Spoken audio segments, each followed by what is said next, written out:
Hello, ഇന്ന് തയ്യാറാക്കാൻ പോകുന്ന ഒരു വാഴത്തട തോരനാണ്. തയ്യാറാക്കിയാലോ? ഗ്ലാസ് എടുത്ത് വച്ചിട്ടുണ്ട്.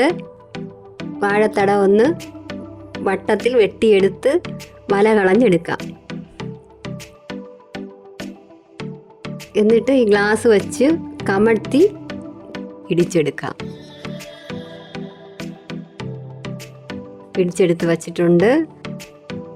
ഒരു ചട്ടി വെച്ച് കൊടുക്കാം, എണ്ണ ഒഴിച്ചു കൊടുക്കാം, കടുക് ഇട്ട് കൊടുക്കാം, മുളക് ഇട്ട് കൊടുക്കാം. കുറച്ച് മുരിങ്ങയില എടുത്ത് വെച്ചിട്ടുണ്ട്, അത് ഇട്ട് കൊടുക്കാം. നല്ലതുപോലെ ഇളക്കി കൊടുക്കാം. സവാള ഇട്ട് കൊടുക്കാം. അരിഞ്ഞു വച്ചിരിക്കുന്ന വാഴത്തട കൂടെ ഇതിലോട്ട് ചേർത്ത് കൊടുക്കാം. നല്ലതുപോലെ ഇളക്കി കൊടുക്കാം. ഉപ്പിട്ട് കൊടുക്കാം. അടച്ചു വയ്ക്കാം. വാഴത്തടയിലെ വെള്ളമെല്ലാം വറ്റിയിട്ടുണ്ട്. കൂട്ടിട്ട് കൊടുക്കാം. നല്ലതുപോലെ ഇളക്കി കൊടുക്കാം. വാഴത്തട തോരൻ റെഡി ആയിട്ടുണ്ട്.